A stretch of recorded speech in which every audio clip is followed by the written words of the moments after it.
You know, I've been monitoring this story out of New York City with this EMT who was stabbed right in the ambulance outside of her hospital, Mount Sinai West in Manhattan, by somebody who appeared to have had a pre-planned attack, even though he's now going with a "I thought I was kidnapped" kind of defense for a number of reasons. Now, I've told you before, and I will repeat it here again, that the secret sauce of this channel, what I look for in a crime-related story, is whether or not this crime-related story is indicative of policy that can be changed, that hopefully in the future will end up preventing this from happening again.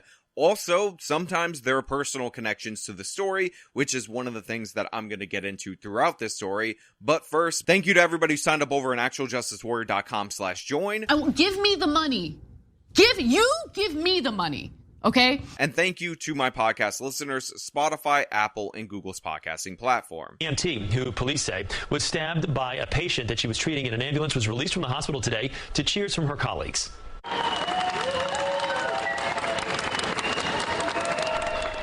So first things first, I'm so happy that Julia Fodum is on her way to recovery, that she's been released from the hospital, and that her fellow hospital staff gave her a standing ovation as she was wheeled out the door. Now, of course, it would have been much better for this to have not happened to this poor woman in the first place, but, you know, that is the state of New York City right now, and unfortunately, of course, bail reform and other policy failures ultimately led to the circumstances to which this young woman found herself in when she was attacked by this madman. And by the way, it's not just me saying this. The mother of the EMS worker who was stabbed inside her ambulance by a convicted felon last week blamed the state's bail reform for the savage attack and said, quote, "The Big Apple has failed its people." Cara Fatum Grant, the mother of the 25-year-old EMT Julia Fatum, wrote on Facebook that her daughter's accused assailant should have never been allowed to roam the streets, given his extensive criminal history.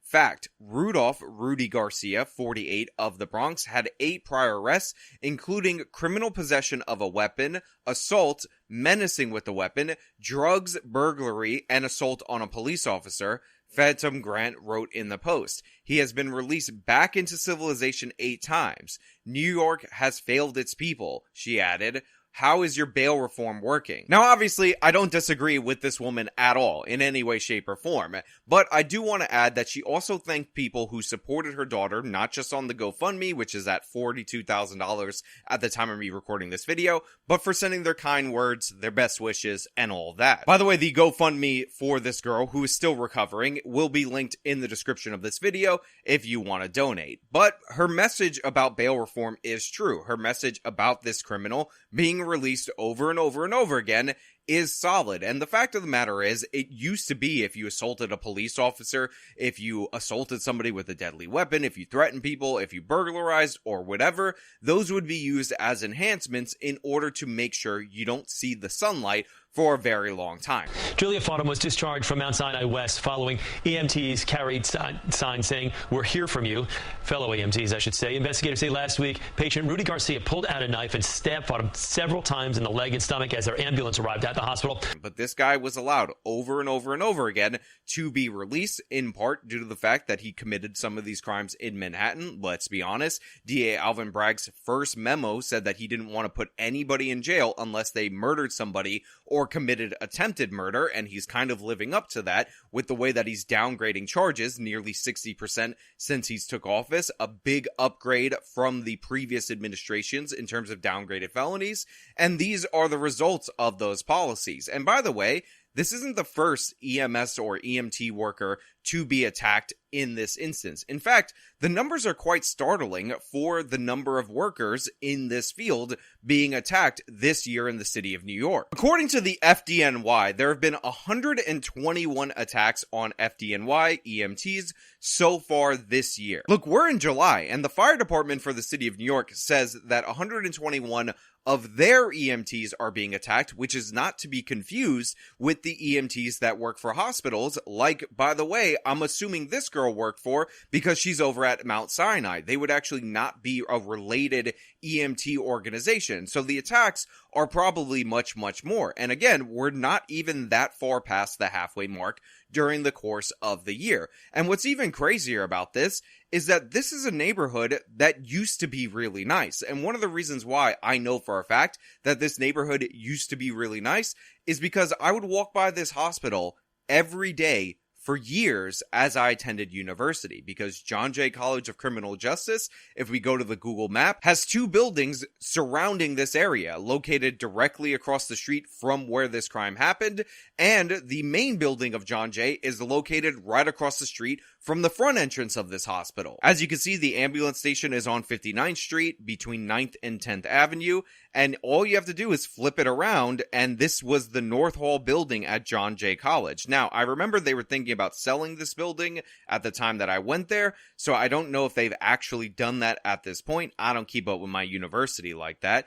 But if you go down the street of this hospital, again, I walk this path each and every day, you would find the main building of John Jay College. And by the way, if you're a fan of certain TV shows and movies, a bunch of TV shows and movies were shot in this main building while I was going there, like The Blacklist, the new Annie remake, a bunch of other commercials and whatnot, all made here. The Following, that Kevin Bacon show, this was the school that he actually taught at in the show, even though they called it something different. So I could tell you for a fact, as somebody who passed by this area each and every day, it did not used to be like this. Crime did not just spontaneously happen. And as somebody who sometimes hangs out around in this area, I can tell you it's gotten significantly worse. It's definitely diminished in quality all the way around. In fact, I used to make a joke about the Daredevil series, which, by the way, takes place in Hell's Kitchen, which is just slightly south of this area. In fact, oftentimes I would go with my lady, who I met in college, to restaurants or bars over there because it was this up-and-coming area, honestly skewed a little to being a gay district of the city of New York. So when I watched the show Daredevil, I would laugh with all this talk of how this is a cesspool and this is a crime-ridden area and Daredevil's fighting all these mobsters and gangsters, because I would go to that area each and every day, and you know for a fact that Daredevil is based on a comic written in the 60s with primary issues in the 70s and 80s, because it was just not that way anymore. But the thing is, when I'm over there, I see the blight, I see the problems, I see the criminality, I see the sketchy folk that have occupied this area, and it's definitely gotten significantly worse. I would be perfectly fine, no caution at all whatsoever, walking the streets of this area in the middle of the night, 3 o'clock in the morning, when people are exiting the bars, because that's how solid and safe it was. If you were to ask me as a female, I would obviously say, listen, don't be out late and all that. You might draw some unwanted attention and thus be targeted for criminality. But if you had to pick an area that used to be where this wouldn't happen, I would say a few years ago, maybe 6-7 years ago, when I was in school over there, this would be a good area for that. It was populated with young people, not a lot of criminal types. It was brightly lit up, and you could not possibly imagine something like this happen. You could not possibly imagine a guy in an ambulance lying in wait, looking to injure somebody. But these incidents happen over and over and over again, and it's not just in the bad neighborhoods that you hear about, you know, like the one the Luke Cage takes place in, which is Harlem, which, by the way, was also pretty gentrified when I was going to school in Manhattan. Just goes to show you how much New York City has deteriorated since the George Floyd Black Lives Matter riots. But this was not how things were. This is not how it was operating. There was better times, and those better times are within the last couple of years. They're within my lifetime. This is not something that is unreachable. It's not a utopia. It's not me being idealistic or anything like that. This is basically how it was yesterday in the grand scheme of things, and I'm just saying we should go back to that yesterday. We should go back to that attitude that we had towards criminals a few years ago, because now we're seeing it happen to people who used to be perfectly fine, who used to work jobs that were pretty safe, that were pretty well respected, and even they are under threat in the most random of situations, and it's absolutely tragic. Released in court today, the man accused of stabbing that EMT inside her own ambulance was arraigned. Among the evidence, that the defendant, Rudy Garcia, confessed, telling police that he thought he'd been kidnapped. Also, that he used a large kitchen knife, which was hidden hidden in his boot. Garcia charged with attempted murder and assault. The victim stabbed in the chest, arm, and leg, and she may have saved her own life by curling up to try to block her chest. Look, I showed you that clip because people are going to say in the comments, people are going to say online, mental health, this is a mental health issue. You don't need to address it with the criminal justice system, mental health. But the thing is, mental health should not be used as an excuse to hand wave these terrible situations and not talk about them again. Unless you're in favor of changing the standard by which we commit people, which again now is when they're a danger to themselves or others, which has resulted in a dramatic decrease in people being put in involuntary commitment, then I don't want to hear you talk about mental health because I know what you're doing. You're using it to obfuscate the very real problems that we're seeing surface based on the other stupid policies that people like you have advocated for. We used to have a system where if you couldn't take care of yourself and had nobody to take care of you, you could be committed. Maybe you don't think that's the correct standard, but we need something between that and where we're at now. And unless you actually want to change or have some kind of impact on the greatest policy change that led to these mentally unhealthy people being out on the streets in the first place, then I need you to shut up about mental health. This guy had a violent criminal record. The fact that he's saying something stupid and ridiculous does not necessarily mean that he has a mental health condition that rises to the level that completely obscures his responsibilities for this action. Now, I've heard that this woman wants to leave the city of New York. She's probably not going to be an EMT anymore. She might take that GoFundMe money and use that to go to nursing school and become a nurse somewhere else. So we're losing a productive person, a compassionate person, somebody who actually cares about other people in that she was doing that for her living. She was helping other people in distress. She was actually interacting with those mentally health people that progressives only seem to bring up when they want to obfuscate responsibility for crimes in the criminal justice system that they have reformed to the point where they've become more common.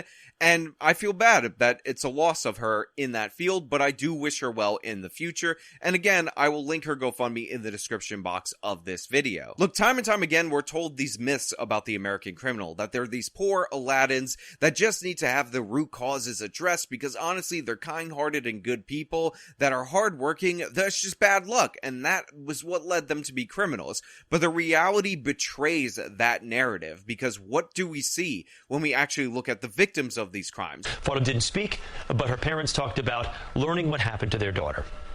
It was something that no parent wants.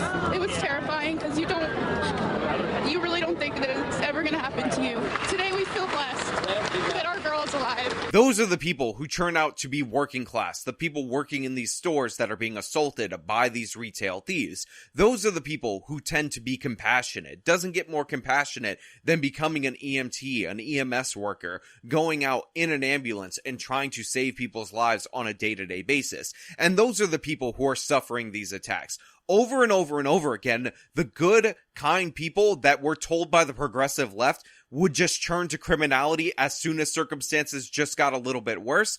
Those are the people being victimized by the criminals. And time again, we see that their very policies meant to protect those people who are being victimized end up enabling these repeat offenders, these people who have no compassion, no morals, no ethics, these people who will commit violence at the drop of a hat for some form of instant gratification, these people who are not Aladdin in any way, shape, or form. Those are the ones that the progressive policies actually help.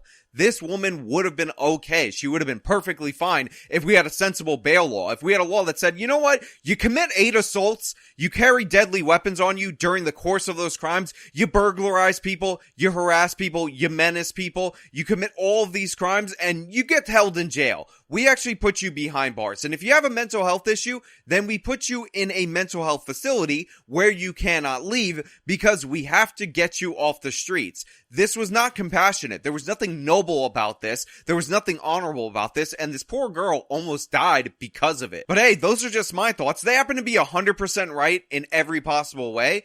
But you can let me know if you disagree, your wrong opinion, down in the comments below. If you liked the video, show them by leaving a like. Subscribe for more content. Follow me on my social media. Support me via the support links in the description of this video. This has been me talking about an EMS worker viciously attacked. Till next time.